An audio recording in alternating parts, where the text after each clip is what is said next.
दीक्षा। अतिक दिले कहाँ रहे हैं? अरे घर में विकट काम रहते यार, चल ना भादे में बैठ के बात करते हैं। चल हमन कब तक इसने छुप छुप के मिलत थे दो विनोद। मोर बाबूजी हा मोर बर रिश्ता देखा थे। अरे यार ती चिंता झन कर, मैं यहाँ अपन घर में बातचीत करत हूँ, फिर मैं इतवार के आवत हूँ।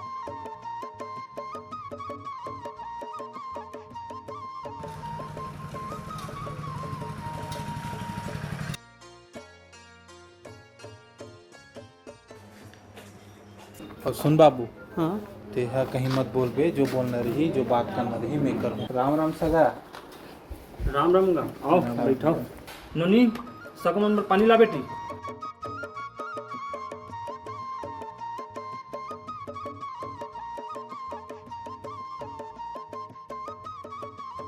अब सका सुनाओ कैसे आए हो?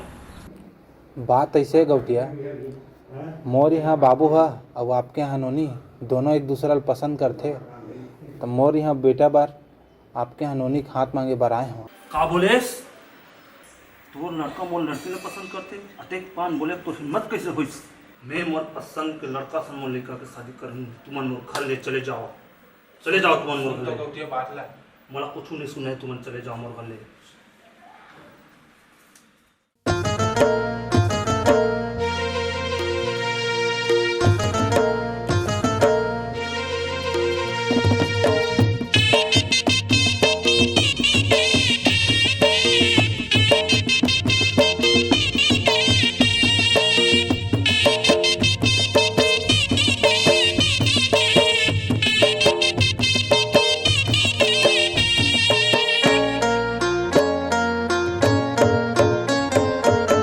बन के चिड़ैया उड़ के आजा रे, मन के पिंजरा माते समा जा रे।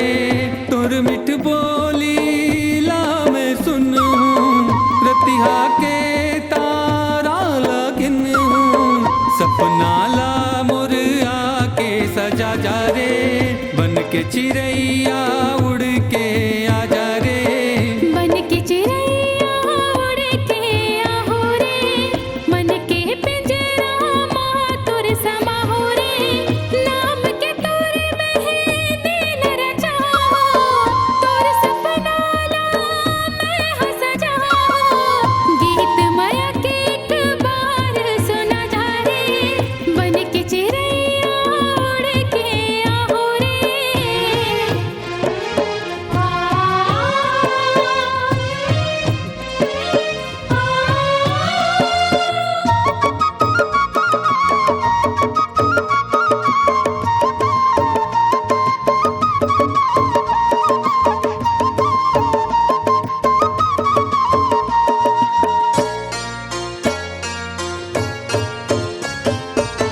पहली नजर माँ अपन बनाए, तुर बिना अब तो रहा नहीं जाए।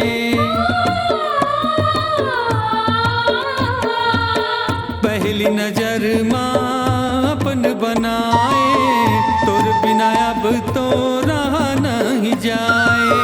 बोली लतोर गीत बनाऊं, फूल बगिया कस तोला सजाऊं। खो जाऊं मैं तोला बन के बंजारा रे, बन के चिड़ैया उड़ के आहो रे।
बन के चिड़ैया उड़ के आजा रे, बन के चिड़ैया उड़ के आहो रे, बन के चिड़ैया उड़ के आजा रे।